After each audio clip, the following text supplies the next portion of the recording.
सत्र का पहला प्रश्न है, सामायिक के पहले दिग्वंदना कैसे की जाती है? जो सामायिक करना चाहते हैं वो पूर्व दिशा की ओर अपने मुख को करके खड़े होकर के कायोत्सर करें, फिर अपने हाथों को 3 बार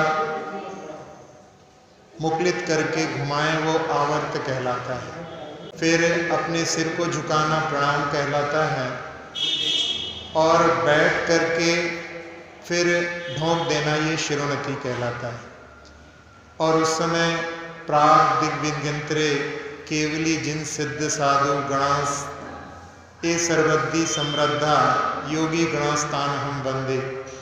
इस प्रकार से पूर्व दिशा विदिशाओं में जो भी केवली जिन सिद्ध ये समृद्धि से समृद्ध रिद्धियों से समृद्ध योगी गण हमारे हैं, उनको मैं नमस्कार करता हूँ।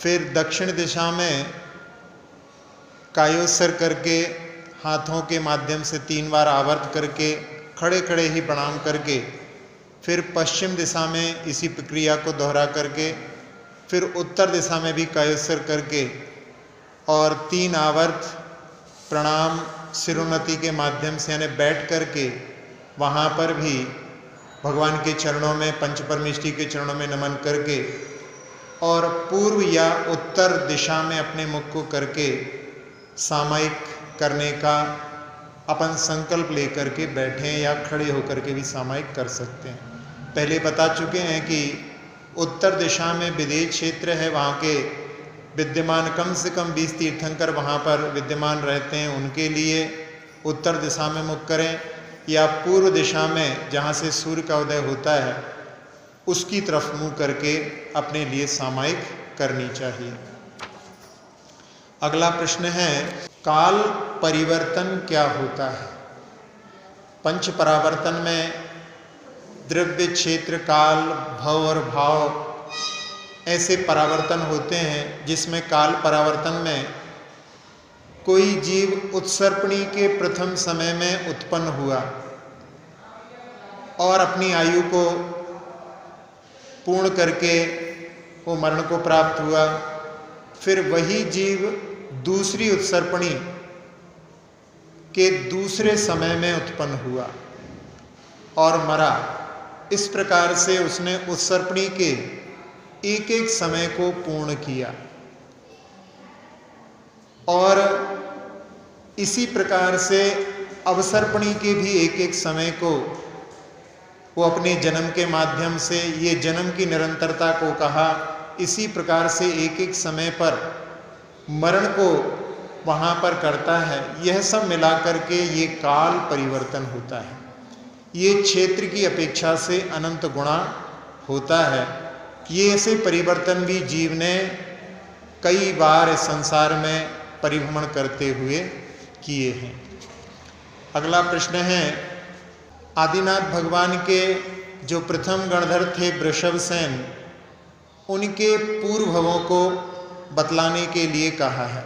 राजा प्रीतिवर्धन के मंत्री के रूप में पहले ये वृषभसेन का जीव था। वहाँ पर दान की अनुमोदना के माध्यम से भोग भूमि में आर्य हुआ। फिर उसके बाद में कनकप्रभ देव स्वर्ग में हुआ। उसके पश्चात में आनंद नाम का राजपुत्र हुआ। फिर वहाँ तपस्या करके अहमिंद्र पद को प्राप्त किया और वहाँ से आने के बाद में जब भगवान आदिनाथ का जीव वज्रनाभि चक्रवर्ती बना था, उस समय में आकर के उनके पीठ नाम के भाई बने और उस समय में उनके साथ में ही दीक्षा ली। दीक्षा लेकर के सरवार सिद्धि में अहमिंद्र पद को प्राप्त किया और फिर वहाँ से आकर के आदिनाथ भगवान के पुत्र के रूप में उत्पन्न हुए और बाद में उनके प्रथम गणधर वृषभसेन ये बने। अगला प्रश्न है, साधु के मूल गुणों में 5 समितियां होती हैं, क्या उनका पालन श्रावक भी कर सकते हैं? 5 समितियों का पालन श्रावक के मूल गुणों के रूप में वो पूर्णतः पालन करते हैं, श्रावक भी उनका यथायोग्य अपनी शक्ति के अनुसार पालन कर सकता है, करना चाहिए। ये 5 समितियां अपनी प्रवृत्तिगत सावधानियां हैं। हम जो भी कार्य करते हैं उनमें हम सावधानी के साथ उनको करें, जिसके माध्यम से हम अपने द्वारा जो हिंसा होती है उससे बच सकें। जब प्रश्न किया गया था राजा क्षणिक के द्वारा, कदम चरे कदम चिट्ठे कदमासे कदम सये कदम भासेज भुंजेज जीर्ण पावम न बज्जई, कि हम कैसे चलें, कैसे सोएं, कैसे उठे बैठें, कैसे खाएं, तब भगवान ने इसका उत्तर देते हुए केवल वहाँ पर कदम की जगह जदम कर दिया था। और जदम का अर्थ वहाँ पर था कि यत्न पूर्वक हमारी सारी क्रियाएं होनी चाहिए। तो यहाँ 5 समितियाँ जो होती हैं उसमें चलने फिरने में, बोलने चालने में, भोजन ग्रहण करने में, वस्तुओं को उठाने रखने में या मलमूत्र के विसर्जन में हम भी अपनी तरह से सावधानी रख सकते हैं। सबसे पहले अपन चलने के बारे में देखें तो वहाँ पर जहाँ पर हम चलते हैं वहाँ पर देख करके चलें। मनुस्मृति में भी आया है, दृष्टि पूतम निषेध पादम, जो दृष्टि से पवित्र हो गया, यानी हमने जिसको देख लिया है वहाँ पर हमें अपने चरण रखना चाहिए। इसके माध्यम से जब हम नीचे देख करके चलते हैं तो एक दोहा जैसा कि नीचे देखे 3 गुण जीव जंतु बच जाएं, कंकड़ काटे ना चुभें पड़ी वस्तु मिल जाए। इसमें मूल हमारा लाभ जो होता है वो जीवों के लिए हम उनकी हिंसा से बच जाते हैं, उनकी भी रक्षण होता है और उस हिंसा के माध्यम से जो हमारा हानि हो सकती थी उससे भी हम बच सकते हैं। और साथ साथ में हमारे पैर भी वहाँ पर सुरक्षित रहेंगे और रास्ते में कोई चीज़ गिरी हो किसी की वो भी मिल सकती है, लेकिन उसको उठाने के लिए नहीं कहा जा रहा है क्योंकि वो चोरी के अंतर्गत आता है। लेकिन फिर भी यहाँ पर नीचे देख करके चलने में क्या फ़ायदे होते हैं। इसमें जब हम चलते हैं तो हम व्यर्थ ही ना घूमें। व्यर्थ घूमने से केवल हिंसा का ही वहाँ पर जो हमारे लिए प्राप्ति होती है, हमें कोई ना कोई आलंबन लेकर के ही घूमना चाहिए। यानी जैसे कोई सोचे कि हमको पैदल चलना है, यदि वो जिनालय की वंदना के लिए जा रहा है तो उस समय में उसके द्वारा जो हिंसा होगी उस हिंसा में भी वहाँ पर वो कमी आ जाएगी, क्योंकि इसका आलंबन भगवान की वंदना करने का है। यदि हम व्यर्थ घूमेंगे तो उसके माध्यम से ज़्यादा पाप का अर्जन होगा।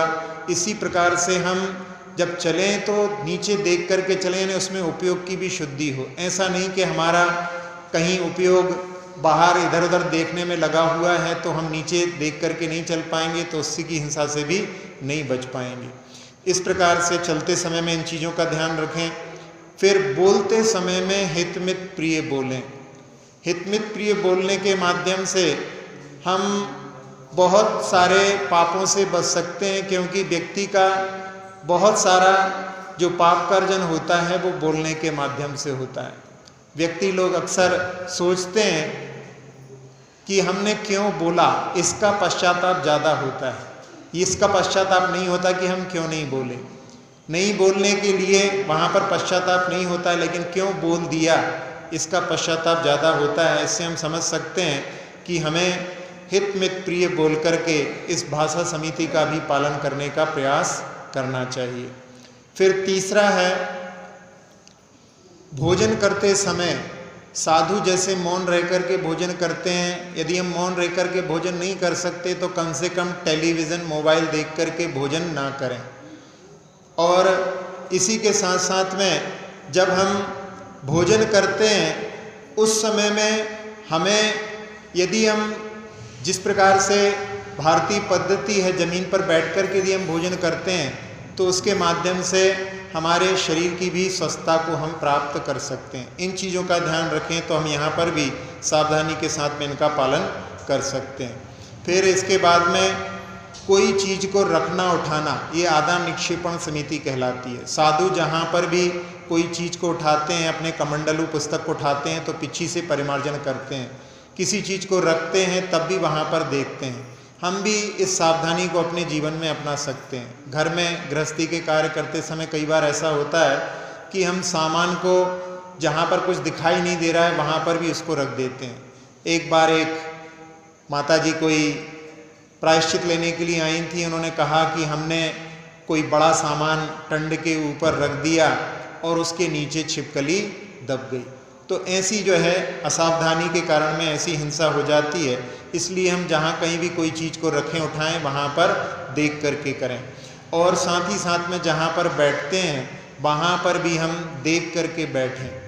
एक आचार्य हुए हैं विमल सागर जी, उनके बारे में कि जब उनकी दीक्षा नहीं हुई थी, घर में थे, उनके पिताजी ने एक बार उनको बुलाया और वो जब उनके पास में पहुँचे तो जाकर के उनके सामने धम्म से ज़मीन पर बैठ गए। और उस समय में उन्होंने व्यंग में वहाँ पर कहा कि जब श्वान भी कहीं पर बैठता है तो ज़मीन को साफ करके बैठता है, और तुम तो ऐसे ही बैठ गए, तुमने देखा ही नहीं कि वहाँ पर चींटी थी कि नहीं। तब उस समय में उनको उस व्यंग की बात पर भी वहाँ पर ऐसा मन में भाव आया कि अब हम आगे चल कर के ऐसे पद को प्राप्त करें जिसमें कि हम जहाँ कहीं भी बैठें वहाँ पर परिमार्जन करके ही बैठें। उस बात से उन्होंने प्रेरणा लेकर के दीक्षा के भाव बनाए। तो इस प्रकार से हम जहाँ भी बैठते हैं वहाँ पर देख करके बैठें। और जहाँ मलमूत्र के विसर्जन की बात है, कफ आदि के विसर्जन की बात है, तो उसमें आप लोग ऐसा कर सकते हैं कि जहाँ पर निषेध का बोर्ड लगा हो कम से कम वहाँ तो ना करें। अक्सर ऐसा होता है जहाँ पर लिखा होता है कि यहाँ ना करें वहीं पर लोग करने लगते हैं। तो ये भी एक प्रकार से जो नियम है उसका उल्लंघन हो जाता है। तो कम से कम इससे तो बचें, और उसमें भी मौन रह करके वहाँ पर अपने लिए, और जो कफ आदि का अपन विसर्जन करते हैं उसमें भी थोड़ी सावधानी रखें। जो कफ आदि कहीं पर अपन थूक देते हैं उसमें भी वहाँ पर जीव आकर के मर जाते हैं, तो उस समय में उसके ऊपर भी कुछ सूखी चीज़ धूल आदि डाल करके, राख आदि डाल करके उसमें कोई जीव ना मरे, इस प्रकार की सावधानी अपने जीवन में हम अपना सकते हैं। तो इस प्रकार से साधु के इन मूल गुणों को जो कि वो पूर्णतः पालन करते हैं, आंशिक रूप से हम भी इसका पालन करें, उसके माध्यम से हमें भी साधुओं के प्रति, उनके इन गुणों के प्रति और बहुमान उत्पन्न होगा। उससे उनके प्रति हमारी श्रद्धा का वृद्धिंगत भी होगी, और साथ साथ में उस पथ पर चलने के लिए भी हमें प्रेरणा प्राप्त होगी। अगला प्रश्न है, संलेखना मरण के कितने भेद होते हैं? संलेखना, जिसको कि सम्यक काय कसाय लेखना इति संलेखना कहा जाता है, जहाँ पर समीचीन रूप से अपनी काय को भी, जब अंत का समय आता है उस समय में काय को भी कृश किया जाता है, और जिन चीज़ों के प्रति ममत्व है शरीर आदि के प्रति, उनके ममत्व को यानी कषाय को भी कृश किया जाता है। इस संलेखना के 3 भेद होते हैं।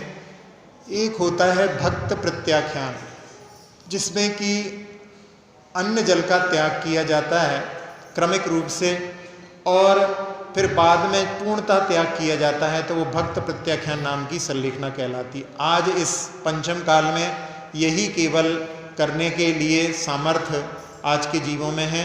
फिर दूसरा होता है इंगिनी मरण। ये इंगिनी मरण जो उत्तम 3 संगनन वाले होते हैं उनके लिए संभव होता है, और इसके बाद में होता है प्रायोगमन मरण। तो इंगिनी मरण में जहाँ पर दूसरों की सहायता की अपेक्षा नहीं रहती है, अपने हाथों के माध्यम से हम अपनी शरीर की बाह्यवृत्ति आदि कर सकते हैं। प्रायोगमन जो होता है मरण, उसमें ना पर की ना अपनी, दोनों की जो है बाह्यवृत्ति वहाँ पर स्वीकार नहीं होती है। और भक्त प्रत्याख्यान में अपनी और पर दोनों की जो है बाह्यवृत्ति को स्वीकार किया जाता है। इस प्रकार से ये 3 प्रकार का मरण होता है। इसमें पहले ही बता दिया है कि इस समय में केवल ये पंचम काल में आखिरी का जो भक्त प्रत्याख्यान मरण है वही संलेखना मरण को आगम में बताया गया है। वैसे कहते हैं कि आचार्य शांति सागर जी महाराज ने भी इंगिनी मरण के लिए प्रयास किया था, उन्होंने दूसरों की बाह्यवृत्ति को स्वीकार नहीं किया था। अगला प्रश्न है, जब पंचम काल में मुक्ति नहीं तो फिर साधु क्यों बनना, ऐसे लोगों के लिए क्या उत्तर दिया जाए? ऐसे लोगों के लिए उत्तर तो यदि सकारात्मक सोच के साथ सोचा जाए तो आप साधु बन करके दिखाएं, जिसके माध्यम से उनके लिए प्रेरणा मिले। आचार्य श्री कहते हैं कि वो लोग कहते हैं कि इस काल में साधु नहीं होते, तो मैं इस काल में साधु बना हूँ और साधुओं को बना रहा हूँ, यही सबसे बड़ा विरोध मैं उनका समझता हूँ। तो इस प्रकार से अपने लिए वहाँ पर साधु बनने के लिए मार्ग जो है प्रशस्त करना चाहिए। आचार्य कुंद महाराज ने मोक्ष पाहुण में लिखा है, अज्जवितीर्ण शुद्धा अप्पा झाण लहंती दत्तम लोयंती देवत्तम तत्चुदा निबुधिम जंती, कि आज भी इस समय में पंचम काल में रत्नत्रय का पालन करके अपनी आत्मा का ध्यान करके इंद्र पद को प्राप्त किया जा सकता है और लोकांतिक देव के पद को भी प्राप्त किया जा सकता है। और वहाँ से आने के बाद में उस भव से जैसे ही वहाँ से आएंगे स्वर्ग से मनुष्य बन करके मुक्ति को प्राप्त किया जा सकता है। और उसमें कह रहे हैं वो भरे दुस्सम काल है, ये दुस्सम काल है, इसमें धम्मज्झाणम हवेई नाणिस तम अप सहावट्ठिदे नहुमण नहीं सोदु अन्नाणी। इस समय में धर्म ध्यान करने के लिए सामर्थ्य है, और धर्म ध्यान जो होता है, जो नहीं मानता कि इस समय में धर्म ध्यान होता है, वो यहाँ पर अज्ञानी है, ऐसा आचार्य कुंद महाराज मोक्ष पाहुण में कह रहे हैं। सही धर्म ध्यान का पात्र तो साधु ही होता है, क्योंकि श्रावक का जो धर्म होता है, गृहस्थ का धर्म कैसा होता है, उसके लिए कहा है गज स्नान पर। जैसे गज नदी में जाता है, स्नान कर लेता है और बाहर निकलने के बाद में फिर धूल का पाउडर लगा लेता है, तो वहाँ आने के बाद में फिर से वो अपने पाप में लिप्त हो जाता है। इसी प्रकार से श्रावक थोड़ी देर के लिए धर्म ध्यान करता है और जैसे ही मंदिर से बाहर निकलता है उसके पाप का मीटर प्रारंभ हो जाता है। इसलिए सही धर्म ध्यान तो साधुओं का ही होता है। अब ऐसे जो है धर्म ध्यान को इस समय में, इस काल में भी कर सकते हैं, इसलिए साधु बनने के लिए प्रेरणा आगम में भी दी गई है और अपने लिए भी उसके लिए प्रयास करना चाहिए। भले ही जो लोग कहते हैं कि इस काल में हमें साधु नहीं बनना है, आचार्य श्री कहते हैं उनके लिए कि जो लोग कहते हैं कि अभी हम साधु नहीं बन रहे हैं, हम तो विदेह क्षेत्र में जब जाएंगे तब वहाँ पर साधु बनेंगे, तो उनके लिए आचार्य श्री कहते हैं कि जैसे कोई मैच खेलने के लिए अपने गांव की पिच पर हम नहीं खेलेंगे, हम तो सीधे इंटरनेशनल मैच खेलेंगे या वर्ल्ड कप में खेलेंगे। ऐसा जो लोग कहते हैं, जब वो लोग यहाँ पर नहीं खेले हैं तो वहाँ पर क्या खेल पाएंगे। इस प्रकार से उनके लिए वहाँ पर समझना चाहिए कि इस काल में साधु बनने का निषेध आगम में जब नहीं है, तो हम अपनी तरफ से क्यों उसका निषेध करके आगम का अपलाप करें। अगला प्रश्न है, सामायिक के कितने भेद होते हैं। सामायिक के नाम, स्थापना, द्रव्य, क्षेत्र, काल, भाव की अपेक्षा से 6 भेद होते हैं।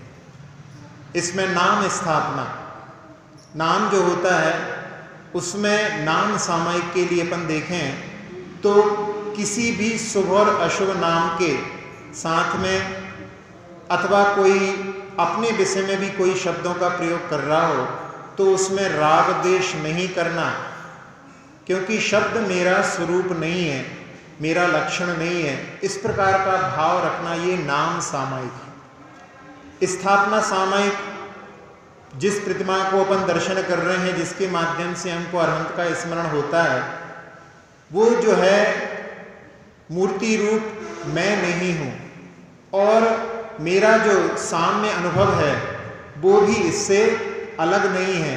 इस प्रकार से जो चिंतन किया जाता है वो स्थापना सामायिक कहलाती है। फिर द्रव्य सामायिक, सचित अचित द्रव्यों में वहाँ पर राग द्वेष का अभाव होना, ये द्रव्य सामायिक है। क्षेत्र सामायिक, नगर में हो तो उससे प्रेम नहीं, वन में हो उससे द्वेष नहीं।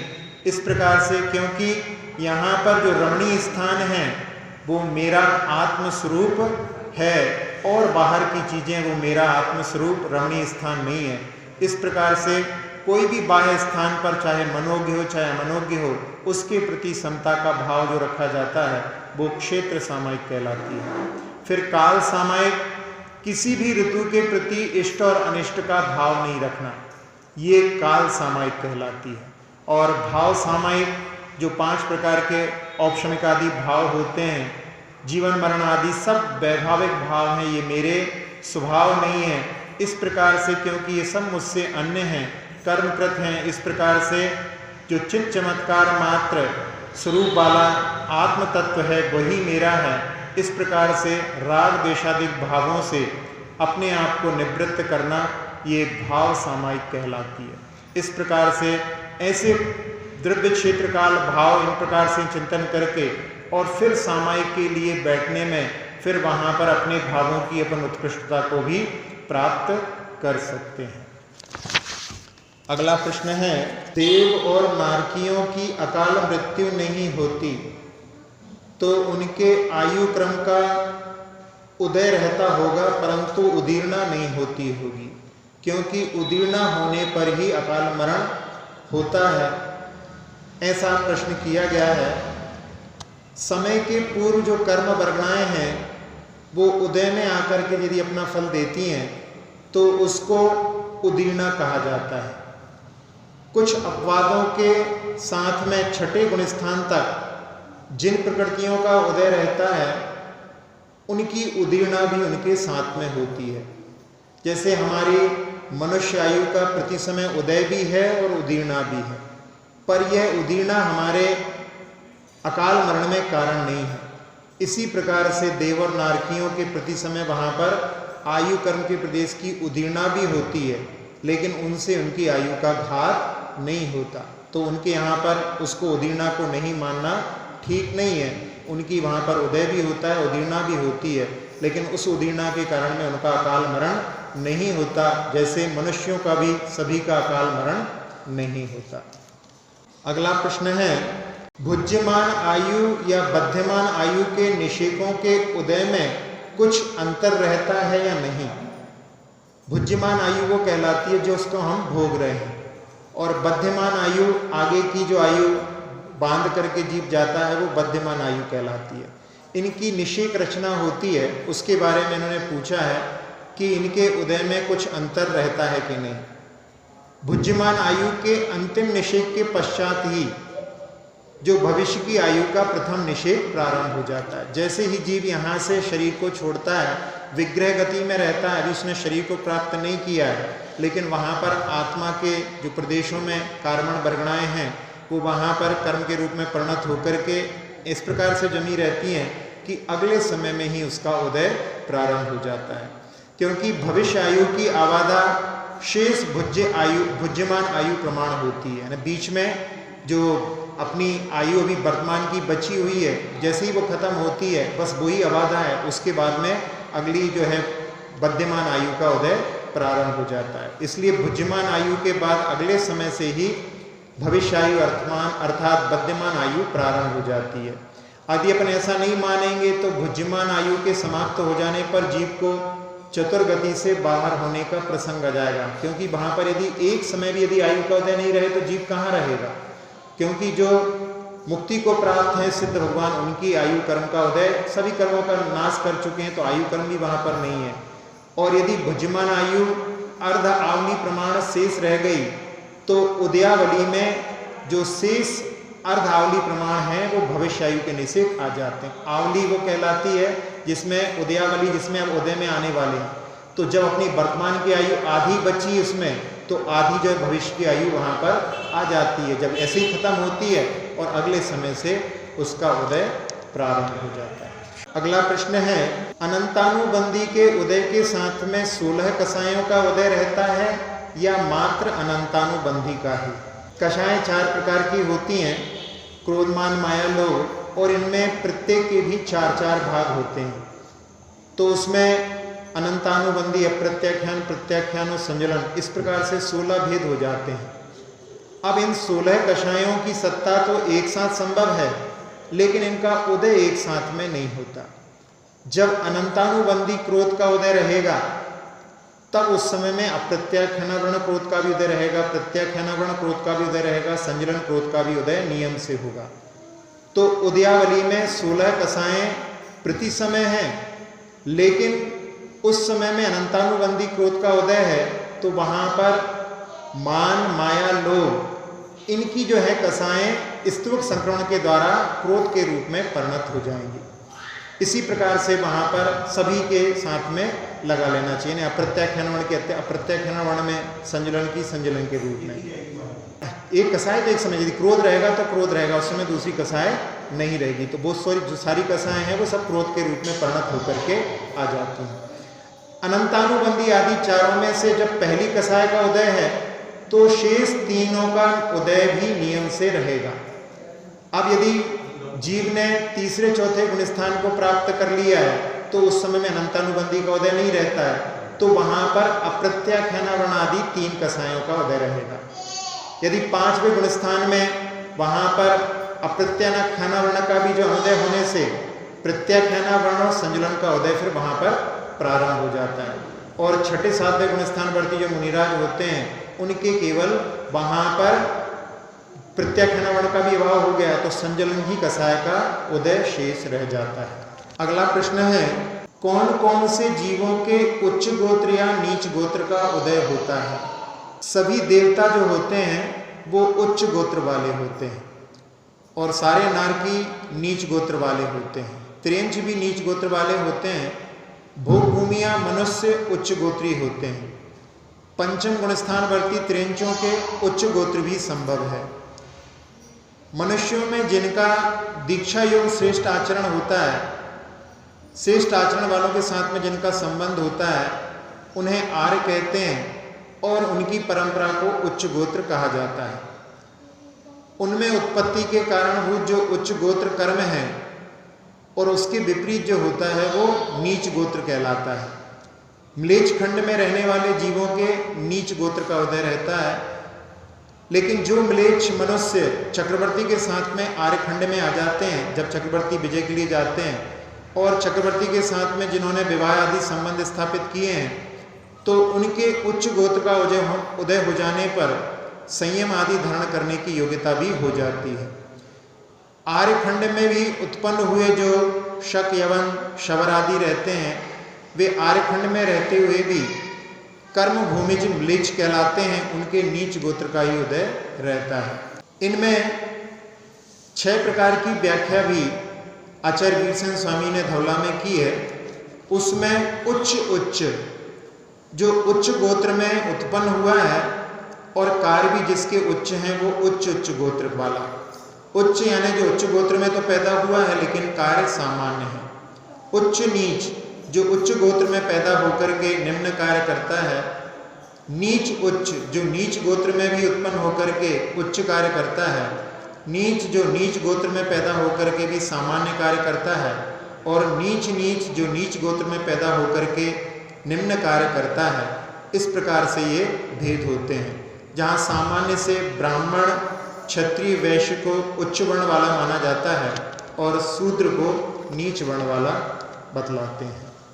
अगला प्रश्न है, देव और नारकियों के असाता या साता वेदनी की उदय उदीर्णा उत्कृष्ट से कितने काल तक रह सकती है? नारकियों में कभी कभी उनको जो है साता वेदनी की उदय संभव होता है और असाता वेदनी की उदय उदीर्णा 7वें नरक में वहाँ पर 33 सागर की आयु रहती है, इतने समय तक निरंतर रह सकती है। देवों में असाता वेदनी का भी उदय कभी कभी पाया जाता है, परंतु साता वेदनी की उदय उदीर्णा सर्वार सिद्धि के देवों में भी 6 माह से अधिक नहीं होती, यानी 6 माह के बाद में नियम से वहाँ पर असाता वेदनी का उदय आता ही रहता है। इस प्रकार से देवों के और नारकियों के विषय में अलग अलग वहाँ पर व्यवस्था है। अगला प्रश्न है, भव परिवर्तन किसे कहते हैं? नरक गति में कोई जीव 10,000 वर्ष की आयु में उत्पन्न हुआ, फिर नरक में पुनः उत्पन्न नहीं हो सकते, तो नरक से आकर के मनुष्य त्रियंच में आने के बाद में पुनः फिर नरक जाकर के 10,000 वर्ष की आयु को उसने प्राप्त किया। तो कितनी बार, जितनी बार उसमें 10,000 जो आयु है उसमें जितने समय होते हैं उतनी ही बार वो उस आयु को प्राप्त किया और उसके बाद में फिर एक एक समय बढ़ाते बढ़ाते 33 सागर तक की आयु को उसने वहाँ पर पूर्ण किया। इसके बाद में त्रियंचों में उत्पन्न हुआ। त्रियंचों में जघन्य आयु अंतर्मुहूर्त की होती है, उस अंतर्मुहूर्त की आयु को लेकर के और पूर्वोक्त क्रम से 3 पल्ली की आयु को उसने पूर्ण किया।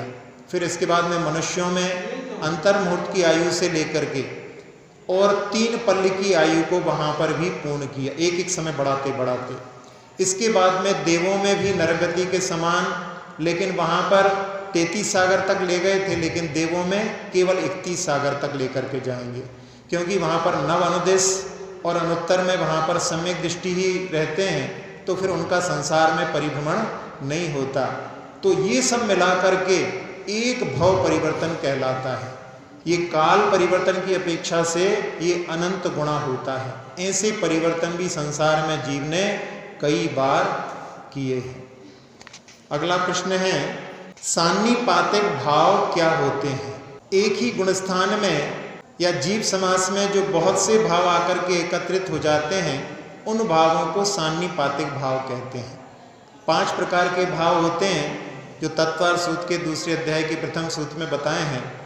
उसमें 2 भावों का यदि संयोग देखा जाए एक साथ में एक जीव में, तो उसमें औदैहिक और पारणमिक भावों को अपन देखें तो औदैहिक अपन जो हैं वो मनुष्य, वहाँ पर गति का उदय चल रहा है तो उससे औदैहिक भाव हो गया, और पारणमिक भावों में भव्य हैं तो वहाँ पर मनुष्य भव्य जीव जो है वो द्विसंयोगी भाव वाला हो गया।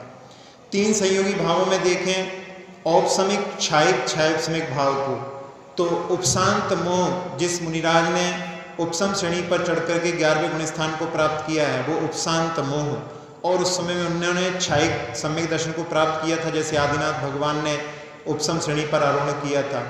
और उसके साथ साथ में क्षायिक भाव के बाद में क्षयोपसमिक भाव को देखें तो उनको वहाँ पर शुद्ध ज्ञान का आलम्बन लिया है। तो इस प्रकार से 3 संयोगी भाव हो गए। चतुसंयोगी भाव को देखें तो औदैहिक, क्षायिक, क्षयोपसमिक, पारणमिक में लगाएं तो मनुष्य, और 12वें गुणस्थान में जिसने छपक श्रेणी पर आरोहण करके क्षीण कषाय को प्राप्त कर लिया है, और क्षयोपसमिक भाव में वहाँ पर वो मति ज्ञान से युक्त है, और पारणमिक भाव में वो भव्य है। इस प्रकार से चतुसंयोगी भाव बन जाते हैं। पंच संयोगी भाव में औदैहिक, औपसमिक, क्षायिक, क्षयोपसमिक और पारणमिक सारे भाव लगेंगे। तो इसमें औदैहिक में मनुष्य है, औपसमिक में उपशांत मोह है, क्षायिक भाव में वो क्षायिक सम्यक दृष्टि है, क्षयोपसमिक भाव में वो पंचेंद्रिय है, और पारणमिक भाव में वो जीव है। ऐसे 5 भावों का संयोग एक जीव में वहाँ पर घटित हो जाता है। एक साथ में 5 भावों को एक ही जीव में घटित कर रहे हैं, वो सान्निपातिक भाव कहलाता है। अगला प्रश्न है, भगवान आदिनाथ ने बेटियों को अक्षर और अंक विद्या क्यों सिखलाई थी, पुत्रों को क्यों नहीं? इसका उत्तर जो है आचार्य श्री ने दिया था कि बेटियां विवाह के बाद में दूसरे घर चली जाती हैं, फिर वे कुछ सीख नहीं पाएंगी, ऐसी भावना के साथ में उन्होंने बेटियों को पहले अक्षर और अंक विद्या सिखलाई थी। और बच्चे तो हमेशा पास में रहते हैं, कभी भी सीख लेंगे, ऐसे भावों के साथ में उन्होंने बेटियों को प्राथमिकता दी थी। आचार्य श्री का इस पर अपने खाइकू भी देखें शिक्षा के ऊपर। ये 17 अक्षरों की कविता, जिसमें पहले 5 अक्षरों में प्रायः अपढ़, जो पढ़े लिखे नहीं होते उनको अपढ़ कहते हैं, तो इसमें 5 अक्षर आ गए। प्रायः अपढ़ दीन हो पढ़े मानी, ये 7 अक्षर हो गए इसमें। तो जो अपढ़ होते हैं उनमें दीनता की भावना रहती है कि हम कुछ नहीं जानते, और पढ़ने के बाद में मान आ जाता है, अहंकार आ जाता है। दोनों ही वहाँ पर ठीक नहीं है, यानी जो दीन अपने आप को मान रहे हैं या जो उसके माध्यम से अपने आप को अहंकारी बना रहे हैं वो ठीक नहीं है। और इसके बाद में 5 अक्षरों में आचार्य सिंह लिखा ज्ञानी विरले। जो ज्ञानी होते हैं वो बहुत विरले होते हैं। अधिकतर तो जब अध्ययन करते हैं, ज्ञान अर्जन करते हैं, तो उसमें अहंकार आ जाता है, या फिर जो नहीं करते हैं वो दीन बन जाते हैं। जबकि ज्ञान का अहंकार करना, जो ज्ञानी है वो अहंकारी नहीं हो सकता, और जो अहंकारी है वो ज्ञानी नहीं हो सकता। कहते भी हैं बुंदेलखंड में कि अर्जल गगरी छलकत जाए, भरी गगरिया चुप्पी जाए। तो इस प्रकार से क्षयोपसमिक ज्ञान है, ये ज्ञान कब लुप्त हो जाए कोई भरोसा नहीं। एक बार क्षमा सागर जी महाराज का उन्होंने प्रसंग सुनाया था कि एक सभा में जहाँ पर बहुत से लोग सुन रहे थे, उस समय में कि देखो इतने सारे लोग सुन रहे हैं और इतना सोचते सोचते ही ऐसा हो गया कि जो प्रश्न सामने पूछा गया था उसका उत्तर बहुत देर तक समझ में नहीं आया, जो कभी नहीं होता था। कोई वहाँ पर उसका आंसर आ जाता था, लेकिन उस समय में ऐसे भाव आ गए कि देखो इतने सारे लोग सुन रहे हो, मैं सबको कितने अच्छे से उत्तर दे रहा हूँ। ऐसा अहंकार का क्षणिक भाव भी वहाँ पर ज्ञान को वहाँ पर लोपित कर गया, लुप्त हो गया। तो ऐसे ज्ञान पर अहंकार करना ठीक नहीं है। जो क्षयोपशमिक है, कब लुप्त हो जाए कोई भरोसा नहीं। क्षायिक जो ज्ञान होता है, केवल ज्ञान होता है, वो वहाँ पर अहंकार को उत्पन्न करने की बात ही नहीं रहती है। क्षयोपशम ज्ञान ही वहाँ पर मत को उत्पन्न करता है, लेकिन जो ज्ञानी होते हैं वो ज्ञान के स्वभाव को जान करके उस पर कभी भी अहंकार नहीं करते। तो प्रायः अपढ़ दीन हो पढ़े मानी ज्ञानी विरले, ऐसे जो विरले ज्ञानी होते हैं, ऐसे भावों से सभी लोगों के लिए ज्ञान का अर्जन करना चाहिए। अगला प्रश्न है, भाव परिवर्तन क्या होता है? द्रव्य, क्षेत्र, कल, काल, भव और भाव। भाव परिवर्तन सबसे आखिरी में आता है।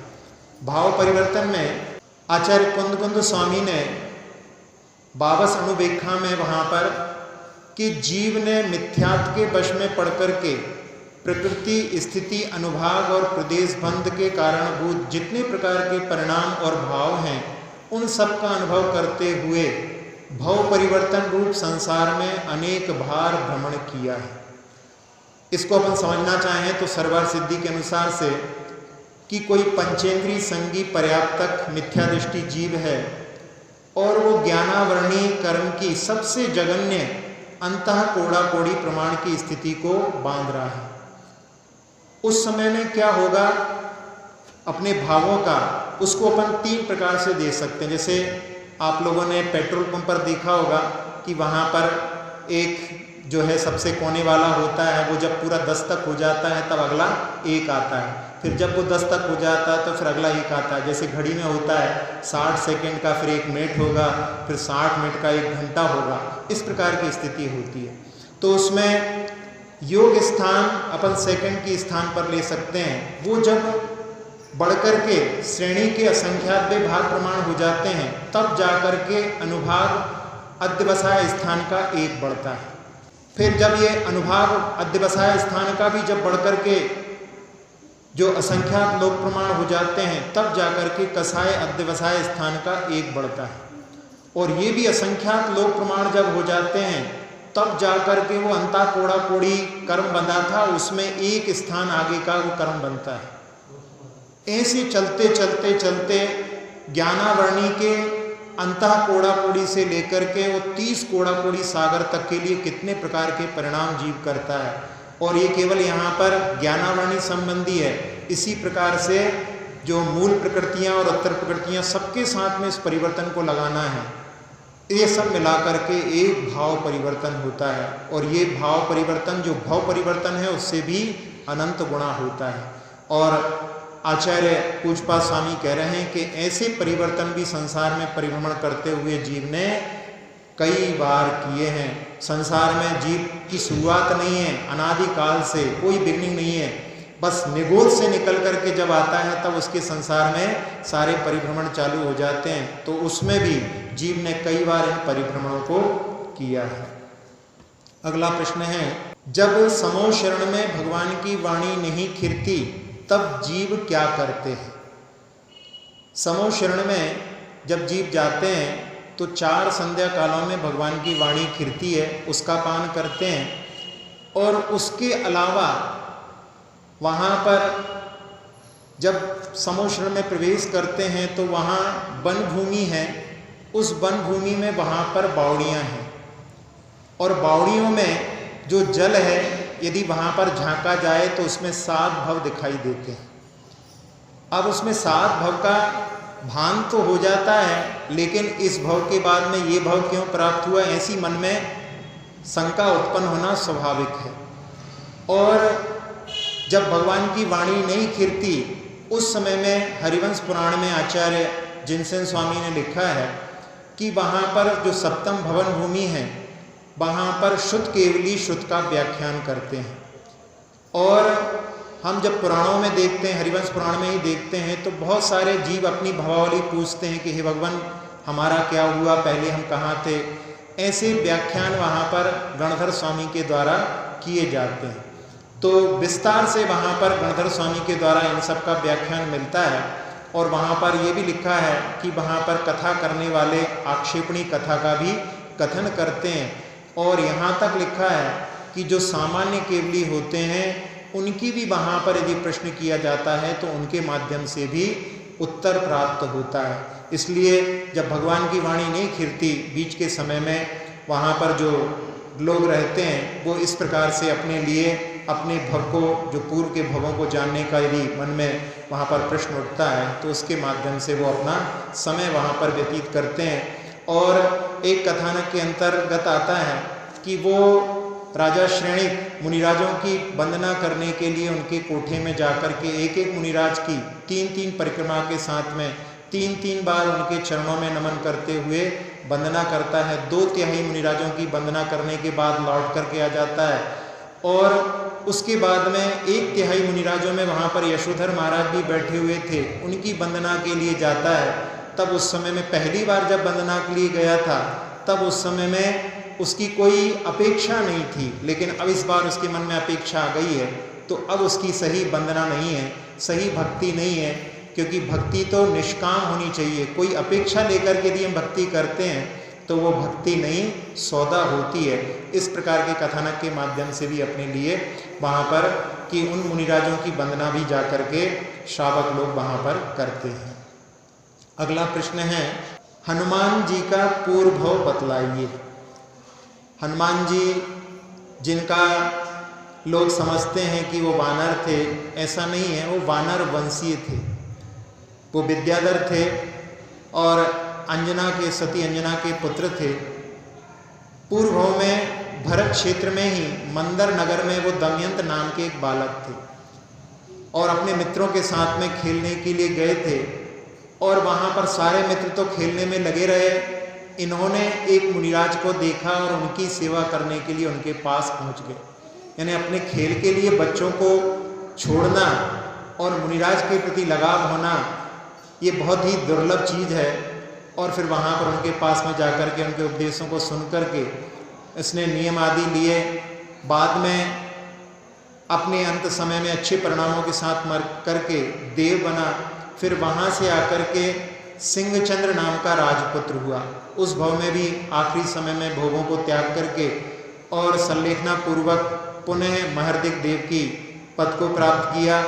वहाँ से आने के बाद में सिंहवाहन नाम का राजपुत्र हुआ।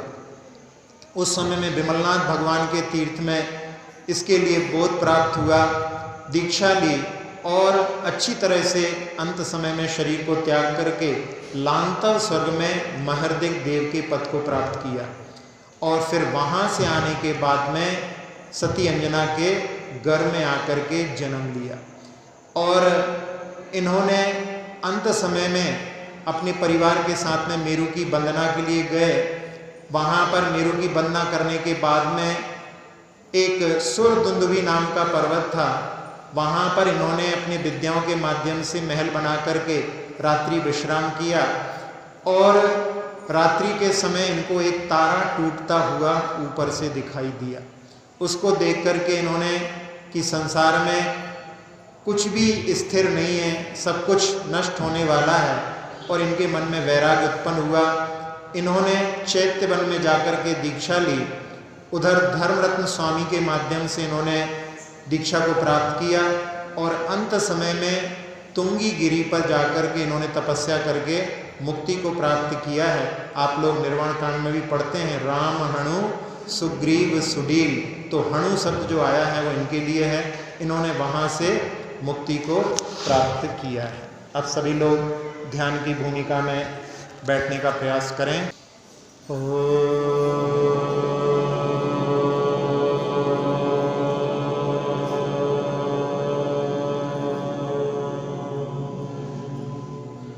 प्रणव मंत्र के माध्यम से मन पूरी तरह से शांत हो चुका है। मन रूपी पंछी को उड़ान देते हुए पहुंचते हैं चवलेश्वर पार्श्वनाथ भगवान के चरणों में। जिस क्षेत्र पर अभी परम पूज्य मुनि श्री सुधा सागर जी महाराज संघ के साथ में विद्यमान हैं, ऐसे चवलेश्वर पार्श्वनाथ भगवान की सुधा सागर जी महाराज संघ की ऊर्जा को अपनी ओर आह्वान करने के लिए एक बार पुनः ओम का नाद करेंगे।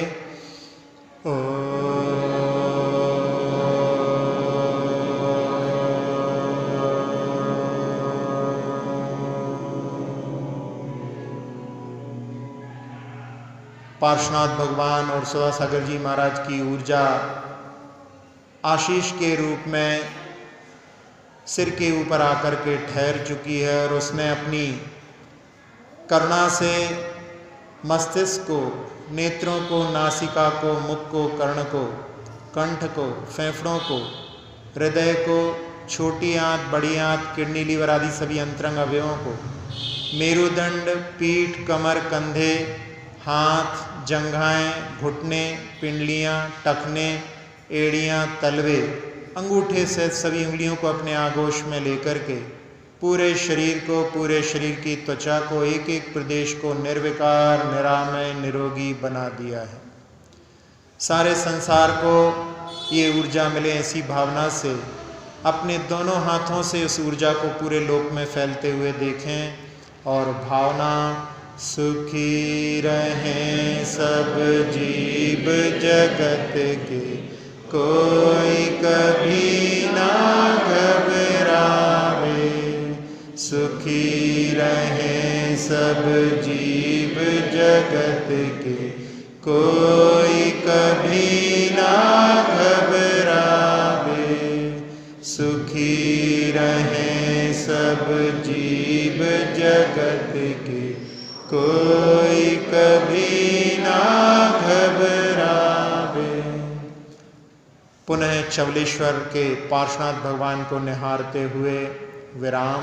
अक्षर पद मात्रा से दूषित वचन अगर महीन रहे और प्रमाद कषाय के वश में सम्यक